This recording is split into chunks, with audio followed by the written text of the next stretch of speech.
სახელითა მამისათა და ძისათა და სულისა წმინდისათა.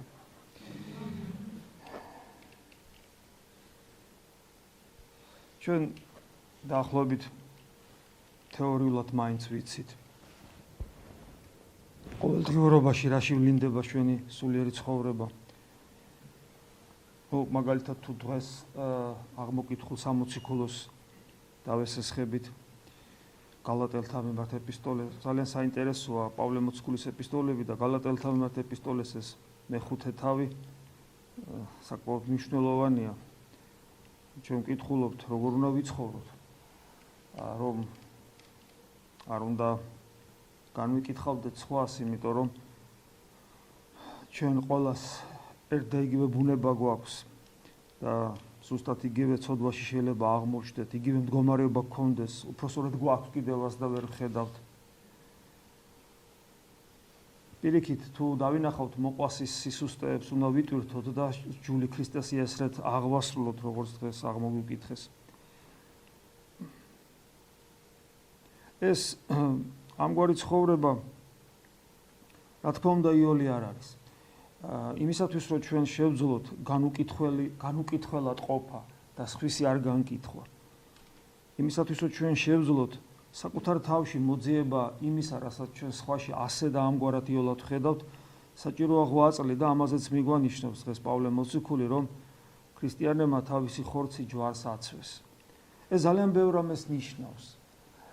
ეს ნიშნავს სწორ ღვაწლს, როდესაც ადამიანი ცდილობს ისწრაფოს ღვთისაკენ და მას საკუთარი თავი ხელს უშლის. საკუთარი თავი ჯვარს აცვეს არ ნიშნავს საკუთარ თავთან ბრძოლას. უпроსორად არ ნიშნავს იმას, რომ ჩვენ საკუთარ თავთან ბრძოლა გვაქვს მიზნად დასახული. ეს ამ შესწავლას ძალიან ხშირად უშვებენ, აი თითქმის ყოველ კვირა არ არსებობს ერთი ან ორი ადამიანი რო არ მოვიდეს გუშინაც ქონდა ესეთი შემთხვევა, როდესაც ადამიანები შეიძლება ითქვას ფსიქოლოგიურად კი დანგრეული არიან იმის გამო, რომ მათ წლები გაატარეს საკუთარ თავთან უმიზნო ბრძოლაში და ისინი ფიქრობდნენ, რომ ეს არის ქრისტიანული ღვაწლი. ძალიან დამაგრებელი აღმოჩნდება ხოლმე ადამიანის ფსიქიკისათვის, იმიტომ რომ პრინციპში ადამიანი საკუთარ თავს ებრძვის. ეს ერთგვარ სისტემურ დაავადებას გავს, როცა ადამიანის ორგანიზმი თავის თავს თვითონვე ებრძვის და გამოსავალი ხშირად არ ჩანს ხოლმე ამ მდგომარეობიდან.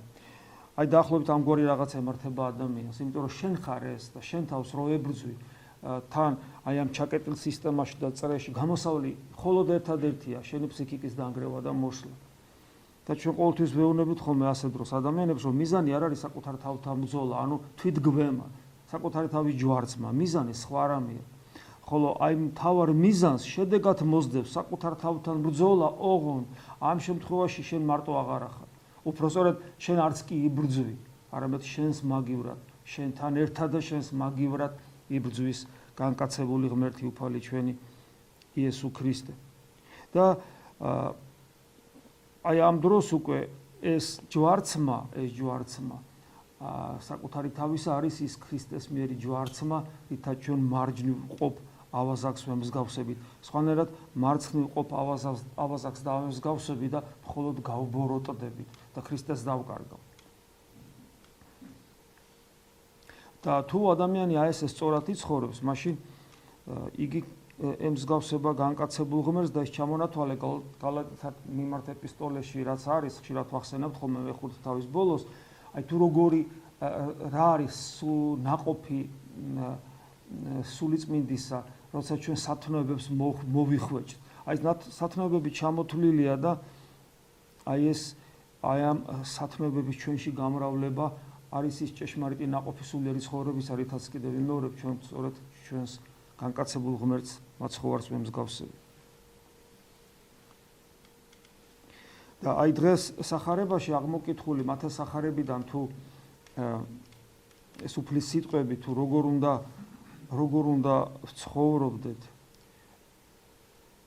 ეს არის ერთგვარი შეიძლება გვირგვინი აი ამ ჩვენი საუბრისა გალატელთა მიმართ ეპისტოლე და რაც იქნა აღმოკითხული, იმიტომ რომ აი ამ მაცხოვრის ამ სიტყვებში, რაც დღეს იქნა აღმოკითხული მათეს სახარებიდან, რომ მივიდეთ მასთან ყოველი მარშვალი და ტვირთმძიმენი, ეს არის არსი ქრისტიანული ცხოვრებისა. ჩვენ ხშირად გვავიწყდება და დავიწყება თამდები არის, როგორც ხშირად გვითხოვს დაცემული ბუნებისა, გვავიწყდება მთავარი ქვაკუთხედი, ის ლოდი თავსაკიდური, რომელიც არის ქრისტიანობაში, ეს არის განკაცებული ღმერთი. ხშირად მზეს ვადრით, თუმცა არა ჩვენ, არამედ საერთოდ ღვთისმეტყველებაში ქრისტეს მზეს ადრიან და მზესთან დაკავშირებით ესეთი ანალოგია ხშირად მოყვავს, მზე რო ამოდის, არც ერთი ვარსკვლავი აღარ ჩანს. თავის აქტუალობას კარგავს, ყველა ვარსკვლავი მზე რო ამოდის. ჩვენ სულში მზე უნდა ამოვიდეს, რომელიც არის იესო ქრისტე. და ჩვენ შეუძლებელია დავივიწყოთ, რომ ღმერთი მოვიდა ჩვენთან. და ის ხდება ერთადერთი ღირებულება ჩვენ ცხოვრებაში და ყველაფერს განანათლებს. და ის მისი დავიწყება შეუძლებელია, თუმცა ჩვენ ამასაც ვახერხებთ და ვივიწყებთ. და ყველაფერი აი ეს რელიგიური ცხოვრების თამდები, რაც არის, მარადიული ღირებულებების ძიება, ღვთისაკენ სწრაფვა, შესაბამისად საკუთარი ვნებებისგან წუხილი, იმიტომ რომ არ მიშვებს და საკუთარი ცოდებისაგან, რომელიც არ მიშვებს, მე რომ მარადიული ღირებულებები ვეძებო, ცოცხალი ღმერთი ვეძებო. ის სათნოებანი, რომელსაც თქვა ძმის განუკითხველობა ქვია, რომელსაც მოყვას ის უძლურებების ტვირთვა ქვია. ის სათნოებანი, რომელიც ნაყოფად ჩემს სწორ სულიერ ცხოვრებას უნდა კონდეს გამოღებული, არის ნახსენების სიყვარულიც, სიმშვიდეს, მყუდროებაც, მარხვა, სხვადასხვა ღვაწლის, სიხარულიც. ყველაფერი ეს მხოლოდ ერთი პირობით არის შესაძლებელი ქრისტიანისათვის. თუ ჩვენთვის უპირატ უმთავრესი იქნება არა ჯულის გარეგანი აღსრულება, არამედ ქრისტესთან მისვლა. მოვედით ჩემ და ყოველი მარშვალი და ტვირთმძიმენი. მოვედით ჩემ.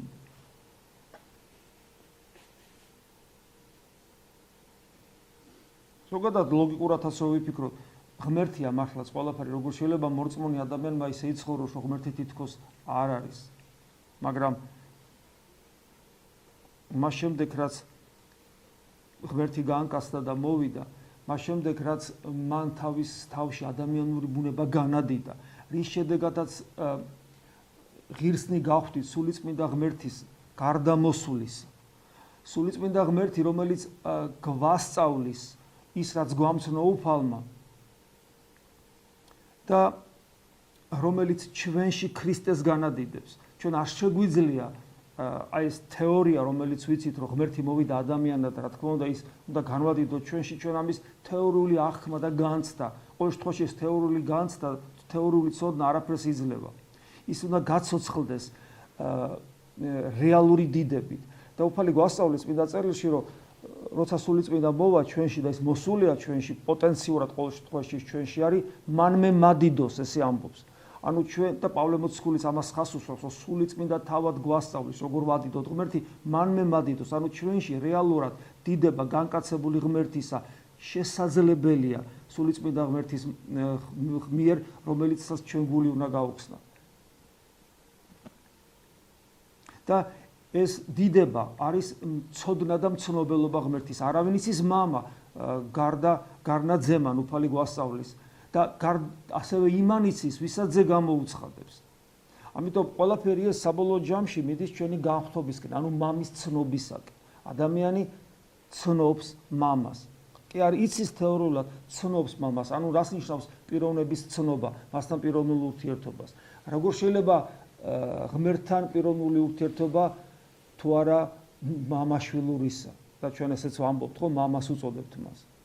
და როგორ შეიძლება აი ეს ყველაფერი ჩვენ ცხოვრებაში ხდებოდეს, იყოს რეალობა, ჩვენი განხთობის პროცესი დაწყებული იყოს და ჩვენ ამას ვერ ვგრძნობდით.